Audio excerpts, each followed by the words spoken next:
Eh, Integrante del grupo 2, vamos a presentar la estructura conceptual del tema gráfica de la función lineal. El contenido, la estructura conceptual de la estructura matemática de la gráfica de la función lineal y la estructura conceptual del tema gráfica de la función lineal. Este está dividido en el campo conceptual, el campo procedimental y el mapa conceptual. Acá tenemos entonces el conceptual que nos presenta la estructura matemática de la gráfica de la función lineal. Lo vamos a presentar ahora pues por partes. En primera medida, se tiene que la función fue descrita por los babilónicos y en la civilización mesopotamia, sin dar una definición exacta, como una relación en la que existía una correspondencia. Adicionalmente, se presentaron tablas donde se relacionaban observaciones directas de fenómenos astronómicos y tablillas donde registraban estudios sobre las relaciones de magnitudes. Estas civilizaciones hablaron de la función sin dar una definición explícita.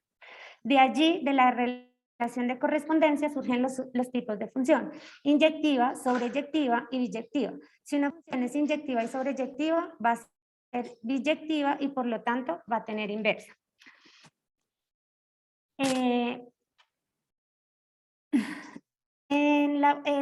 La función se puede ver en la matemática desde diferentes campos. Uno de ellos es la aritmética.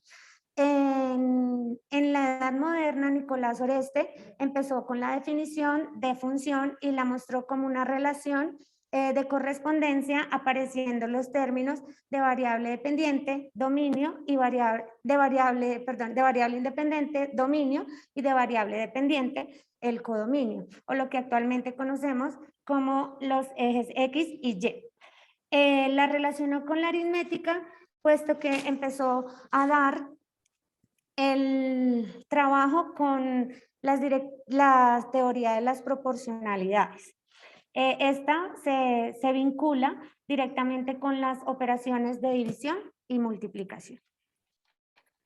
La función vista desde el álgebra se ve en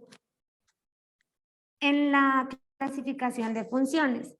Fue James Gregory en 1667 quien realizó la distinción entre las funciones algebraicas y las funciones trascendentes.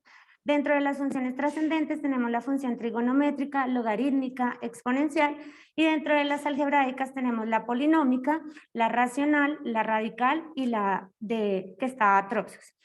Dentro de las funciones polinómicas encontramos la función cúbica, la función de grado 1, la función constante y la función cuadrática.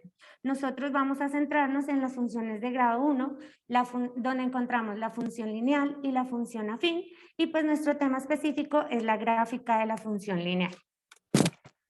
La función se trabaja desde el cálculo cuando con el empleo de la definición de límite, encontramos cuando una función es monótona, cuando tiene continuidad, cuando tiene periodicidad y cuando presenta paridad. Se da monotonía si la función crece o decrece al mismo tiempo en su dominio y en su rango. Y se presenta continuidad si se puede dar con un solo trazo. Igual, estas características se vieron mezcladas, se vieron relacionadas con el límite, porque para identificar si una función es monótona se tiene que evaluar el límite en un punto, tanto por derecha o por izquierda. Igual ocurre con las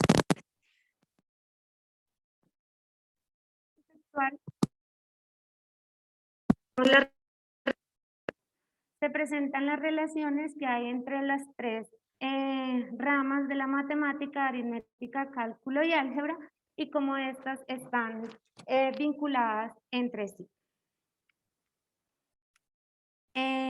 Frente a la estructura conceptual del tema gráfica de función lineal, vemos que se empezó a hablar de función lineal. Galileo fue quien empezó a hablar de función lineal al vincularlo con experimentos de la naturaleza. Dentro de los hechos que encontramos o que pretendemos trabajar con los chicos, encontramos la función lineal, variables independiente, independiente, punto, recta, pendiente, creciente, decreciente, origen, plano cartesiano, eje de abscisas X y eje de ordenadas Y, parejas ordenadas, tabular o tablas, o proporcionalidad directa, constante y constante de proporcionalidad. Dentro de dentro de los hechos están, se me fue la palabra, las notaciones. Vamos a encontrar operaciones de multiplicación y división, igualdad, notación de punto como pareja ordenada XY, función polinómica de primer grado, y igual a mx más b, donde m y b son coeficientes y x es la incógnita, f de x, que es igual a y, la fórmula de la pendiente y la constante de proporcionalidad que está relacionada directamente con la pendiente. Dentro del campo conceptual también encontramos los conceptos que pretendemos nosotros que los estudiantes adquieran, que son la pendiente de una recta, proporcionalidad directa, ecuación de la recta y la gráfica de la función. Adicionalmente, la estructura que vamos a trabajar con la implementación de esta unidad didáctica es la representación gráfica de polinomios de dos variables, dependiente e independiente, relacionada con la operación de multiplicación. En el campo procedimental encontramos las destrezas que buscamos desarrollar, pues ubicar parejas ordenadas en el plano cartesiano, empleando software o papel y lápiz, tabular datos, realizar la operación de multiplicación de números reales, hallar recta de una pendiente, identificar la relación de la pendiente con la inclinación de la recta. Frente a los razonamientos que se espera que el estudiante tenga, está la descripción de las características de la gráfica de la función lineal, identificación de variables, realización de gráfica con una función creciente o decreciente y la relación de la función lineal con la proporcionalidad directa. En cuanto a las estrategias, buscamos que los estudiantes matematicen diversas situaciones de diferentes contextos mediante la gráfica de la función lineal y que realicen la transformación de diferentes sistemas de representación de la función lineal en la misma gráfica. Presentamos a continuación el mapa conceptual de la estructura conceptual del tema. En esta vemos que se toma como una función polinómica de primer grado que está establecida por medio de la ecuación y igual a mx más b. Están relacionadas la gráfica de la función lineal con la función afín, teniendo en cuenta que pues en la función lineal la constante b es igual a 0 y en la función afín la constante b es diferente de 0. Dentro de la función lineal observamos que representa una línea recta, la recta pasa por el origen y está relacionada con la proporcionalidad directa. La recta de la función lineal tiene una pendiente que nos muestra la inclinación de la recta en el plano cartesiano. En ella podemos ver si la recta es creciente, decreciente, es constante o es indeterminada. La pendiente también está relacionada con la constante de proporcionalidad y pues tenemos la fórmula para hallar la pendiente. Adicionalmente, tenemos otras representaciones de la función lineal, como son la fórmula, las variables dependiente y dependiente que nos representan el codominio y el dominio, la tabulación, que nos permite establecer parejas ordenadas, realizar el plano cartesiano y con esto llegamos a la gráfica de la función lineal.